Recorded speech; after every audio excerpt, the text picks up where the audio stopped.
Out of 40 12 मार्क्सचे questions या चॅप्टरमधून येतात.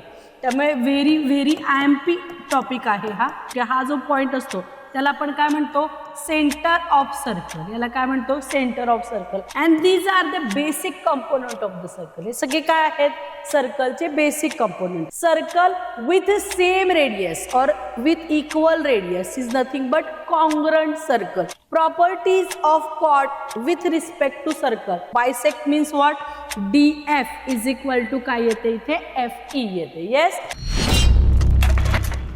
Hello everyone, मी पल्लवी मिस एकलव्य बॅचमध्ये तुम्हा सर्वांचं खूप खूप मनापासून स्वागत करते. पहा, आजच्या लेक्चरला आपण थर्ड टॉपिकला सुरुवात करणार आहोत. पहा, थर्ड टॉपिकचं नाव आहे सर्कल. सर्कल हा अतिशय इम्पॉर्टंट टॉपिक आहे. बघा, हायली वेटेज टॉपिक आहे. आउट ऑफ 40 12 मार्क्सचे क्वेश्चन्स या चॅप्टरमधून येतात. त्यामुळे व्हेरी IMP टॉपिक आहे हा. ओके, पहा, याचे बेसिक्स आपण 5वी 6वी पासूनच सुरुवात केलेली आहे, बरोबर आहे. अगदी सर्कलची इंट्रोडक्शन, अगदी शेप ज्या वेळेला आपण स्टार्टिंगला शिकलो तेव्हापासून ह्या सर्कलची इंट्रोडक्शन आपल्याला झालेली आहे. येस ना. सो मग बघा, हा सर्कलचा टॉपिक आहे, तर तो सर्कलचा टॉपिक जो आहे तर त्याच्या बेसिक्सपासून आपण सगळ्या गोष्टी आज स्टार्ट करूयात. ओके, बघा, अबाउट सर्कल इन्फॉर्मेशन आपण घेऊयात. तर सर्कलमध्ये बघा, तुम्हाला माहिती आहे की हा जो मिड पॉईंट असतो किंवा हा जो पॉईंट असतो त्याला आपण काय म्हणतो, सेंटर ऑफ सर्कल. याला काय म्हणतो, सेंटर ऑफ सर्कल. आणि हा इम्पॉर्टंट, बरोबर. तुम्हाला सेंटर सर्कलचा मिळाला तरच गिवन रेडियसवरून आपल्याला काय करता येतो, सर्कल काढता येतो. येस ना. So this is nothing but centre point of a circle, बरोबर आहे. आता सर्कलबद्दल काय काय तुम्हाला माहिती आहे बघा. सेंटर ऑफ सर्कल कशाला म्हणायचं, बरोबर आहे. Second thing is what, the circumference of circle. पहा, सर्कम्फरन्स ऑफ सर्कल. त्याच्यानंतर थर्ड थिंग्स, रेडियस कशाला म्हणायचं, हे सगळं तुम्हाला माहिती आहे. Fourth thing is what, the chord. Fifth thing is what, the diameter. And these are the basic component of the circle. हे सगळे काय आहेत, सर्कलचे बेसिक कंपोनंट आहेत. बघा, सर्कलचा सेंटर पॉईंट आणि सर्कम्फरन्सवरचा कोणताही पॉईंट जोडणारी जी रेषा असते, बघा, हा सेंटर पॉईंट आहे सर्कलचा. Radius of circle, this is nothing but radius. समजा सेंटरचं नाव मी दिलं O हा काय झाला, centre of circle. And OA is nothing but radius of circle, बरोबर आहे. A point joining center of circle and any point on the circumference of circle is known as the radius of circle. हे माहिती आहे तुम्हाला. Yes. त्याचप्रमाणे बघा, अशा किती रेडियस आपल्याला सर्कलला काढता येतात, तर इनन्युमरेबल रेडियस आपल्याला सर्कलला काढता येतात. इनन्युमरेबल रेडियस काढता येतात. येस, भरपूर रेडियस आपण सर्कलला काढू शकतो, बरोबर आहे. आता बघा, हा जो सर्कम्फरन्स आहे, म्हणजे बघा, हा आउटसाईडचा जो गोल आहे याला आपण काय म्हणतो, सर्कम्फरन्स ऑफ सर्कल, बरोबर आहे. आणि बघा, सर्कम्फरन्सवरचे कोणतेही दोन पॉईंट जोडणारी जी लाईन असते, line segment with joining any 2 point of circumference is nothing but chord. याला काय म्हणतो आपण, कॉर्ड. येस. आता बघा, ही झाली कॉर्ड. अशा किती कॉर्ड आपण सर्कलला काढू शकतो, we can draw innumerable chord to the circle. इथे सर्कलला सुद्धा आपण भरपूर कॉर्ड काढू शकतो. इनन्युमरेबल, असंख्य कॉर्ड आपण सर्कलला काढू शकतो, बरोबर आहे. त्याच्यानंतर बघा, डायमीटर. आता बघा, ह्या कॉर्ड आपण अशा काढत आल्यात. येस. आणि एक कॉर्ड आपण अशी काढली की जी काय होतीये, सर्कलच्या सेंटरमधून पास होते. येस, सर्कलच्या सेंटरमधून पास होते. अशी एक कॉर्ड की जी सर्कलच्या सेंटरमधून पास होतीये. कॉर्ड काय करते, सर्कम्फरन्सवरच्या 2 पॉईंटना काय करते, इंटरसेक्ट करते आणि ती सर्कलच्या सेंटरमधून पास होतीये. या कॉर्डला आपण काय म्हणतो, डायमीटर. काय म्हणतो, डायमीटर. येस. मग बघा, अशा प्रकारे आपण इन्युमरेबल डायमीटर सर्कलला काढू शकतो. बघा, या सेंटरमधून पास होणाऱ्या ज्या कॉर्ड आहेत त्याला आपण काय म्हणतो, डायमीटर. असे इन्युमरेबल डायमीटर्स सुद्धा आपण सर्कलला काय करू शकतो, काढू शकतो. येस. आता रेडियस आणि डायमीटर याच्यामध्ये पण रिलेशन आहे, तुम्हाला माहिती आहे. रेडियस आणि डायमीटरमध्ये काय रिलेशन आहे बघा. इथून O पासून A पर्यंत एक रेडियस झाली आणि ओ पासून बी पर्यंत ही अजून एक रेडियस झाली, बरोबर आहे. आणि ह्या दोन रेडियसची ज्यावेळेला आपण ॲडिशन करतो त्यावेळेला आपला काय होतो, एक डायमीटर तयार होतो. हे तुम्हाला माहिती आहे, बरोबर. So diameter is equal to आपण काय म्हणू शकतो, 2r म्हणू शकतो. 2 रेडियस म्हणजेच काय येतो तुमचा, एक डायमीटर येतो. आणि मग रेडियस म्हणजे काय, तर डायमीटर अपॉन 2 केला की काय येते आपल्याला, रेडियस येते. हे सुद्धा बेसिक रिलेशन आहे. या सगळ्या बेसिक गोष्टी सांगण्यामागचं कारण काय, तर आपल्याला प्रत्येक गोष्ट याच्यामध्ये काय करायची, एक्झाम्पल सॉल्व करताना, क्वेश्चन रीड करताना ह्या सगळ्या कन्सेप्ट्स एकदम बेसिक कंपोनंटपासून क्लिअरच झाल्या पाहिजेत. ओके, जर डायमीटर दिलंय तर आपल्याला रेडियस काढता आली पाहिजे, रेडियस दिली आहे तर डायमीटर आपल्याला काढता आला पाहिजे. ह्या सगळ्या बेसिक गोष्टी आपल्याला सर्कलच्या जमायलाच पाहिजेत. ओके, त्यामुळे हा बेसिक इंट्रोडक्शन आपण सर्कलची केलेली आहे. येस, सो सर्कलचा सेंटर म्हणजे काय तुम्हाला कळालं, सर्कम्फरन्स, रेडियस, कॉर्ड, डायमीटर आणि रेडियस आणि डायमीटर मधलं रिलेशन्स बेसिक इंट्रोडक्शन मध्ये आपण घेतलं. येस, यानंतर पहा सर्कलच्या रिलेटेड काही रिकॉल्स आपण करूयात, काही गोष्टी काय करूयात, रिकॉल्स करूयात. याच्यामध्ये first thing is what, the congruent circle, की जे आपण स्टँडर्ड 8 मध्ये शिकलोय, 9th मध्ये शिकलेलो आहे.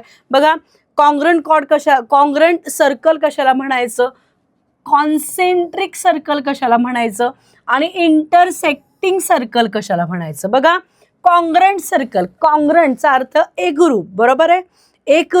एकरूप कधी असतात, दोन गोष्टी ज्यावेळेला त्या दोन गोष्टींची मेजरमेंट सेम असतात. आता सर्कलच्या बाबत आपण काय म्हणूयात, तर या सर्कलची जी रेडियस असते काय असते, रेडियस, बरोबर. तर ह्या दोन्ही सर्कलच्या रेडियस आपण बघितल्या. हा एक सर्कल आपण म्हणूयात विथ सेंटर ओ आणि दुसरा काय म्हणूयात, सर्कल विथ सेंटर पी. या दोन सर्कलच्या ज्याला रेडियस तुम्ही मेजर कराल त्यावेळेला रेडियस या दोन्ही सर्कलच्या काय येणार आहेत, इक्वल येणार आहेत, बरोबर.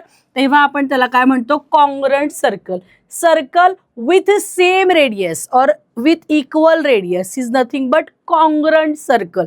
दोन सर्कलच्या रेडियस इक्वल असतील तर ते दोन सर्कल काय असतात, कॉन्ग्रंट सर्कल असतात. येस, जस्ट लाईक 9th मध्ये तुम्ही बेसिक कन्सेप्टमध्ये लाईन बाबत बघितलंय, कॉन्ग्रंट लाईन. सेम लाईक दिस इथं काय आलेत, कॉन्ग्रंट सर्कल आलेत की ज्यांच्या रेडियस काय आहेत, इक्वल आहेत.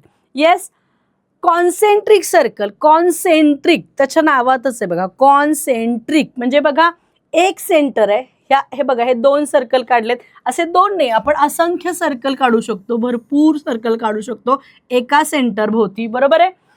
A circle having only one centre having different radius.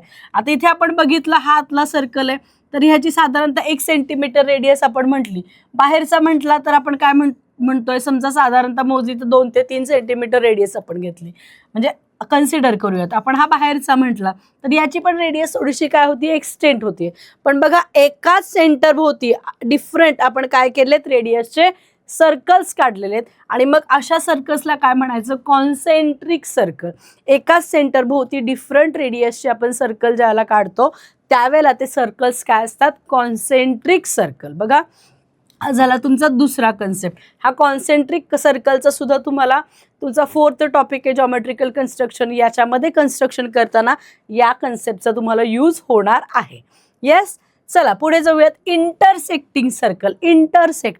Intersecting म्हणजे काय, तर एकमेकांना छेदणारे. बघा this is one of the circle and this is another circle. बघा हा एक सर्कल आहे, हा दुसरा सर्कल काय होतोय, त्या सर्कलला इंटरसेक्ट करून पुढे जातोय म्हणजे छेदतोय. बघा ह्या एका पॉइंटमध्ये ह्या एका सर्कलच्या सर्कम्फरन्सला हा दुसरा सर्कल आहे तो टू डिस्टिंक्ट पॉइंटमध्ये काय करतोय, छेदतोय, बरोबर आहे, इंटरसेक्ट करतोय. म्हणून हे दोन सर्कल काय झालेत, इंटरसेक्टिंग सर्कल. बघा रिकॉलमध्ये आपण ह्या गोष्टी पाहिल्यात की ज्या तुमच्या बुकमध्ये पण दिलेल्या आहेत, एकदा तुम्ही बघून घ्या. बघा ह्या सगळ्या गोष्टी, हे सगळे नेम्स मात्र तुम्हाला प्रॉपरली माहिती असले पाहिजेत की कशाला कॉन्ग्रंट सर्कल म्हणायचं, कशाला कॉन्सेंट्रिक सर्कल म्हणायचं आणि कशाला इंटरसेक्टिंग सर्कल म्हणायचं. येस, पुढे बघा properties of chord with respect to circle. म्हणजे बघा स्टँडर्ड 8 मध्ये, स्टँडर्ड 9 मध्ये ह्या प्रॉपर्टीज आपण शिकलेलो होतो आणि त्या रिलेटेड काही एक्झाम्पल्स पण आपण शिकलेलो होतो, बरोबर आहे. तेच प्रॉपर्टी आता पुन्हा रिकॉल करूयात, कारण त्याच प्रॉपर्टी रिलेटेड काही एक्झाम्पल आपण बघूयात. ही एक्झाम्पल्स किंवा ह्या प्रॉपर्टीज आपल्याला काय करायच्यात, एक्झाम्पल सॉल्व करताना वापरायच्यात. येस, सो फर्स्ट प्रॉपर्टी आपण बघूयात, property of chord with respect to circle. आता तुम्हाला माहिती आहे हा सर्कल आहे and C is nothing but a centre of circle and DE is chord. Okay, आता तुम्हाला आठवत असेल तर बघा 9th स्टँडर्डला आपण ह्याचं थेरम पण प्रूफ केलेला आहे. 8th बेसिक आपण काय केलेली आहे, ही प्रॉपर्टी जी आहे सर्कलची बघितली. काय प्रॉपर्टी बघितली, हा जो पॉईंट सी आहे, सेंटर आहे, तर सर्कलच्या सेंटरमधून हा जो कॉर्ड DE आहे, त्या कॉर्ड DE वर हा काय काढलेला आहे, परपेंडिक्युलर काढलाय. काय काढलाय, परपेंडिक्युलर काढलाय. आणि तो परपेंडिक्युलर काय करतो, perpendicular divide chord in 2 equal part. Okay, म्हणजे जी प्रॉपर्टी ती प्रॉपर्टी काय काय आहे बघा आपल्याला दिलेली. First property, perpendicular drawn from centre of circle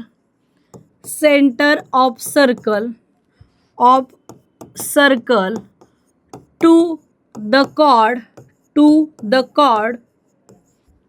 of circle is bisect the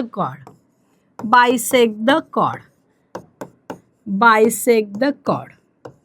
ही काय करते, कॉर्डला बायसेक्ट करते. बघा जो सर्कलचा सेंटर आहे, सेंटर पॉइंट पासून या ज्या ही जी कॉर्ड आहे त्या कॉर्डवर काढलेला हा परपेंडिक्युलर आहे. परपेंडिक्युलर मीन्स व्हॉट, इथे अँगल जो काय तुमचा 90 डिग्री होतो, बरोबर आहे.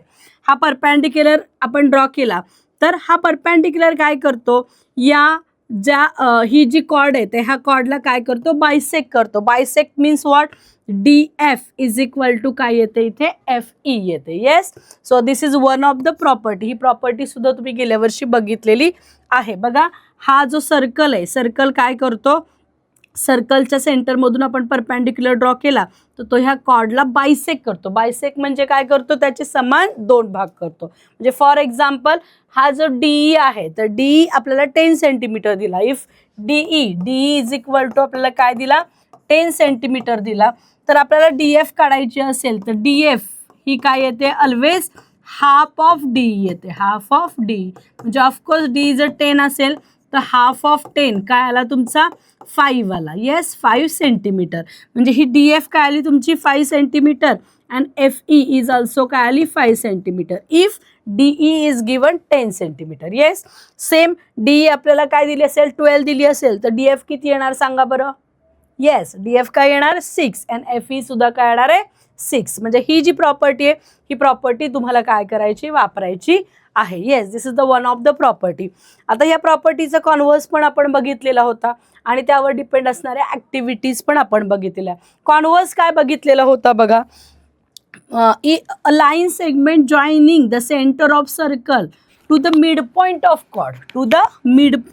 chord. Yes, then this line is perpendicular to the chord. Yes, म्हणजे ही जी सेगमेंट आहे ही सेगमेंट आपण सर्कलच्या सेंटर पासून हा जो डायमीटर आहे, सॉरी ही जी कॉर्ड आहे त्या कॉर्डच्या मिड पॉइंटला तुम्ही काय केलात, काढलात. म्हणजे सर्कलच्या सेंटर पासून या कॉर्डच्या मिड पॉइंट पर्यंत एक लाईन सेगमेंट तुम्ही काढली, बरोबर आहे.